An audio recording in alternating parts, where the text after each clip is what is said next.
2월 6일 법률방송 러투데이 시작하겠습니다. 첫 소식입니다.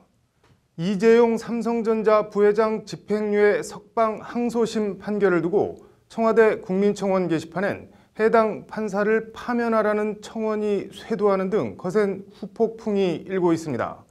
관련해서 민변과 참여연대 등 시민단체들이 항소심 판결을 조목조목 비판하는 긴급 기자회견을 열었는데 장한지 기자가 핵심 쟁점에 대한 공방을 정리해봤습니다.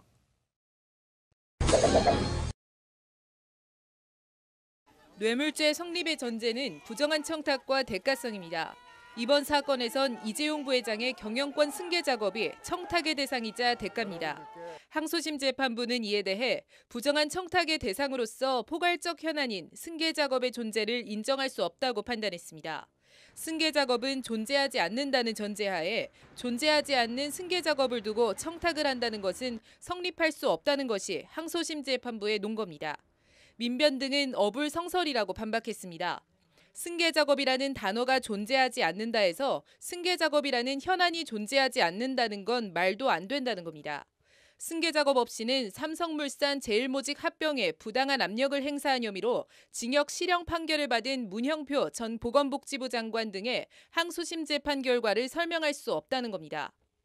결국 이재용을 위한 승계 작업이 없었다면 도대체 왜 국민연금공단의 의결권 행사를 박근혜 전 대통령이 직접 챙겼고 또 문형표 홍한선은 합병 보고서까지 조작함으로써 국민연금에게 손해를 안기는 합병을 이끌었는지를 설명.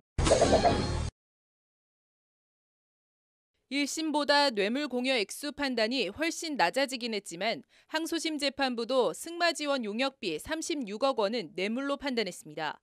수십억 원의 뇌물을 공여했음에도 집행유예로 풀려날 수 있었던 건 재판부가 이 부회장을 적극적 뇌물 공여자가 아니라 강요 피해자로 판단했기 때문입니다.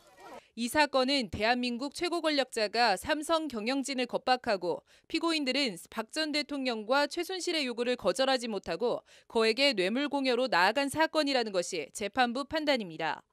이렇게 판단하면서 정경유착은 이 사건에서 찾을 수 없다고 한 항소심 재판부에 대해 민변 등은 달을 가리키는데 손끝만 본 판결이라고 비판했습니다. 이 부회장이 박 전 대통령 집권기간 최소한의 비용으로 삼성그룹 지배권 확보라는 소기의 목적을 달성했다는 것이 이들의 주장입니다.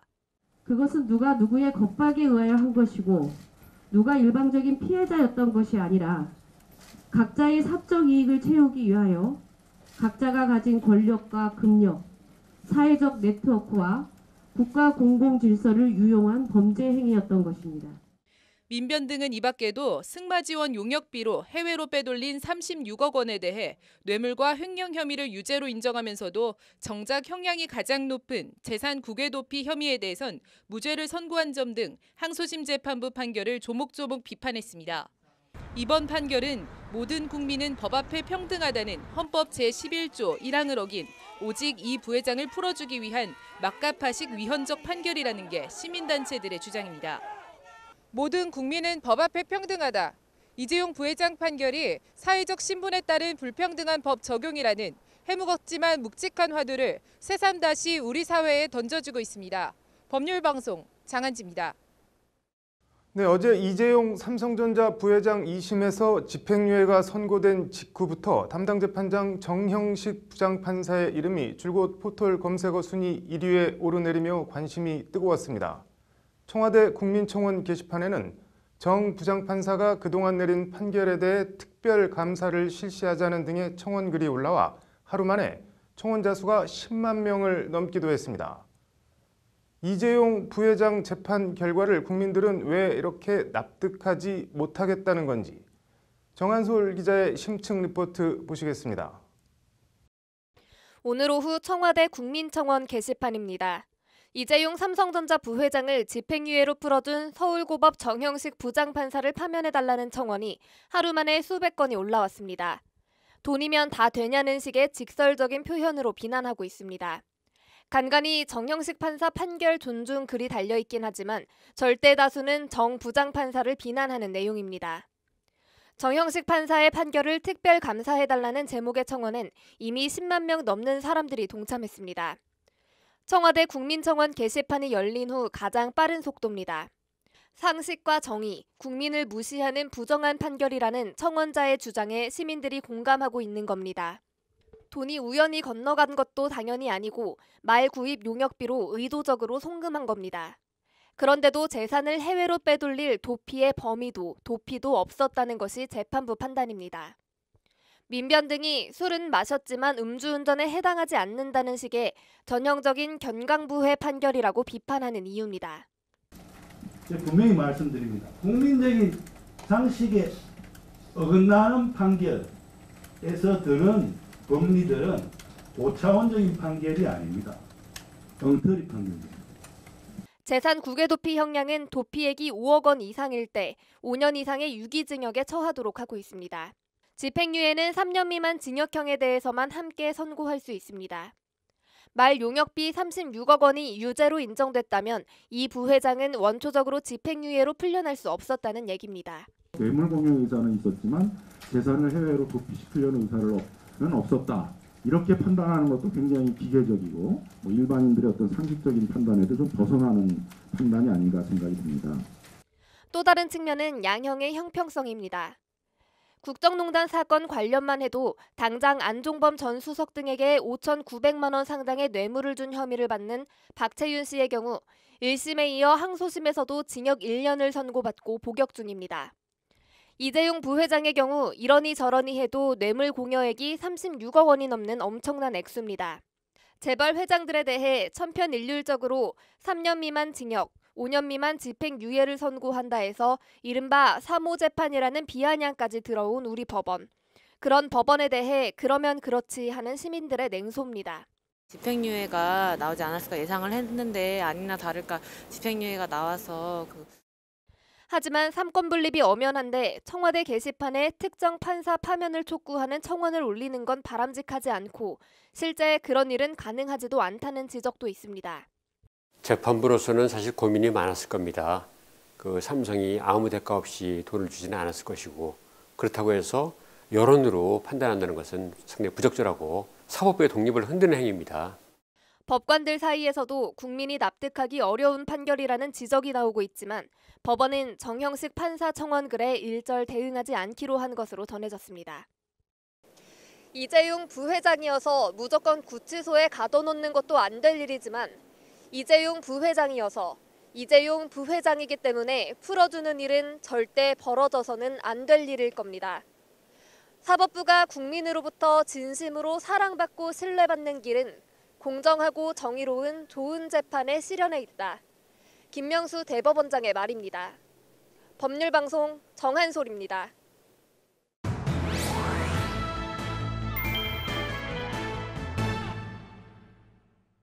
네, 남승환 변호사의 시사 법률 어제에 이어 이명박 전 대통령 관련한 수사 얘기 더 해보겠습니다. 남 변호사님, 얼마 전에 검찰에서 영포 빌딩, 청계재단 들어있는 영포 빌딩을 압수수색해서 다스 관련한 서류를 압수수색해 갔는데 그게 어떤 것들이었죠?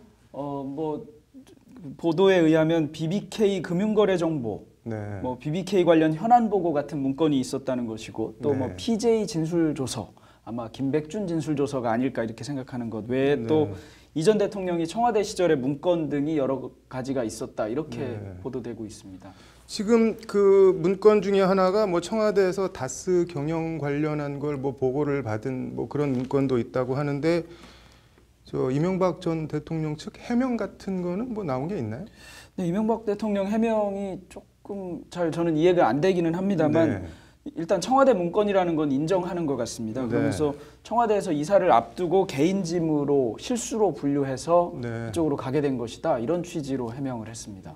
실수라고 해도 개인 짐으로 분류를 했으면 자택으로 가야지 그게 왜 다스 창고로 갔는지 잘 이해가 안 되는데 어떻게 생각하시나요? 영포 빌딩에 재단법인 청계로 왔거나 이런 게 아니라 본인하고는 전혀 관련이 없다고 하는 다스 사무실 또는 다스의 창고에 있었다는 거니까 그 부분은 좀 이해가 안 되는 것은 맞습니다. 네, 이게 청와대 기록물을 어떻게 보면은 빼돌린 건데 이게 법상으로는 어떻게 되나요? 일단 대통령 기록물법 위반 소지가 상당히 농후합니다. 아마 이런 점을 감안해서 실수로 갔다 이렇게 주장하는 것 같은데요. 네. 대통령 기록물법은 저희가 작년 7월에도 사실 예. 많이 좀 다루었던 사안인데 대통령 기록물인 경우에 이것을 외부로 유출하면 처벌받습니다. 네.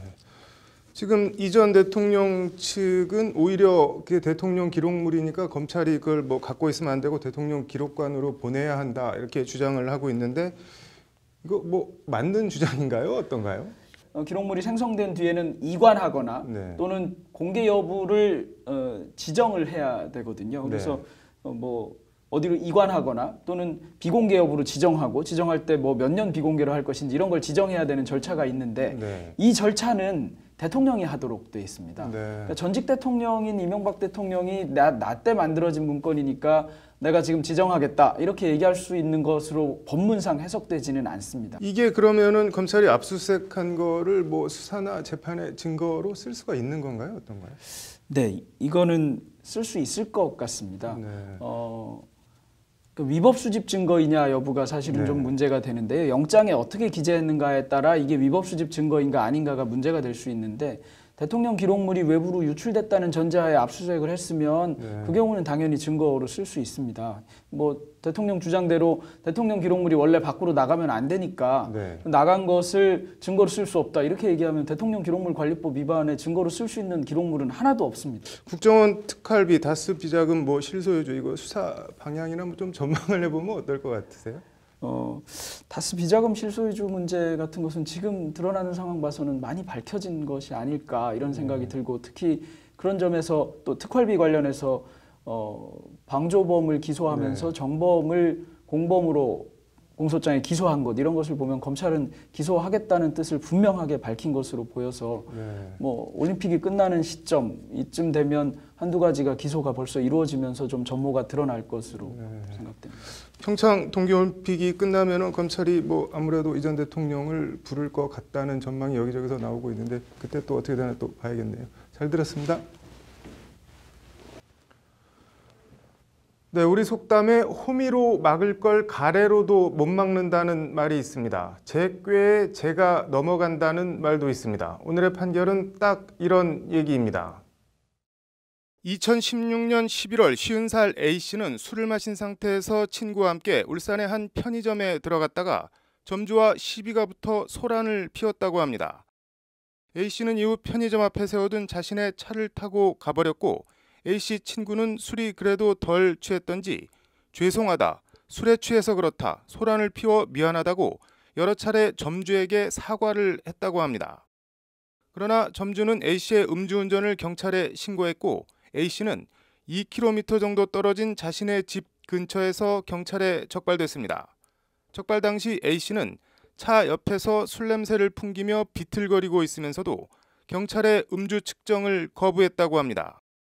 재판에 넘겨진 A씨는 음주운전 혐의를 부인하기 위해 집에서 맥주를 마신 후 차에 물건을 찾으러 갔다가 음주 측정 요구를 받았다고 거짓말을 했습니다. 친구에게도 편의점 업주에게 술을 마셨다고 말한 적이 없다고 말해달라고 거짓 증언을 부탁했고 친구는 실제 A씨 부탁대로 법정에서 거짓말을 했습니다. 그러나 울산지법 형사 8단독 이상욱 판사는 A씨에 대해 도로교통법 위반 혐의로 벌금 500만 원을 선고했습니다. 설상가상 A씨는 위증교사 혐의로 또다시 재판에 넘겨졌고 울산지법 형사 3단독 신우정 부장판사는 A씨에 대해 오늘 징역 6개월을, 위증을 한 A씨 친구에 대해선 징역 3개월을 선고했다고 밝혔습니다. 재판부는 진실을 밝히려는 법관 앞에서 거짓말을 하는 위증죄는 행위 자체로 죄질이 무겁다고 두 사람을 질타하며 위증 방지를 위해서도 그에 상응하는 처벌이 필요하다고 양형사유를 밝혔습니다. 500만 원 벌금으로 끝날 일을 본인은 물론 친구까지 징역살이로 끌고 들어간 누가 봐도 빤한 허술한 거짓말. 이런저런 비판과 비난을 받긴 해도 우리 수사기관과 법원이 절대 그렇게까지 허술하진 않습니다. 죄를 짓고 잘못을 했으면 그에 상응하는 대가를 치르는 게 순리고 일을 크게 만들지 않는 방편인 듯합니다. 오늘의 판결이었습니다. 네, 이어서 법조계 소식 전해드리겠습니다. 법무부 검찰과거사위원회는 오늘 과거 인권침해 등 검찰권 남용 의혹이 있는 사건 12건을 1차 조사 대상으로 선정하고 대검사나 진상조사단의 사전조사를 권고했습니다. 선정된 사건은 2010년 총리실 민간인 불법 사찰 사건, 2008년 PD 수첩 사건, 1987년 박종철 고문치사 사건 등이며 관심을 모았던 배우 장자연 성상납 의혹 사건은 1차 대상에서 제외됐습니다. 검찰이 오늘 이명박 정부 청와대 국정원 자금 상납 의혹과 관련해 박재완 전 기획재정부 장관과 장다사로 전 청와대 총무기획관의 사무실을 압수수색하는 등 수사를 확대하고 있습니다. 검찰은 이명박 정부 초기 청와대 정무수석을 지낸 박재완 전 장관이 국정원 자금을 수수한 정황을 포착한 것으로 알려졌습니다. 문무일 검찰총장은 오늘 원내 간부 회의에서 검찰 내 성추행 의혹 사건에 대해 철저히 진상을 규명하고 인신공격 등 2차 피해가 발생하지 않도록 하라고 지시했습니다. 문 총장은 검찰 문제가 동시다발적으로 제기되는 이유를 진지하게 성찰하고 시대 변화와 국민 요구에 맞춰 해결하겠다는 마음가짐을 가져야 한다고 강조했습니다. 경찰권 행사 과정에서 인권 침해 논란이 불거진 사건들에 대한 경찰의 진상조사가 시작됐습니다. 경찰청은 오늘 인권 침해 사건 진상조사팀 사무실을 열고 백남기 농민 사망 사건과 용산 참사, 밀양 송전탑 사건 등 5개 사건에 대한 재조사에 들어갔습니다.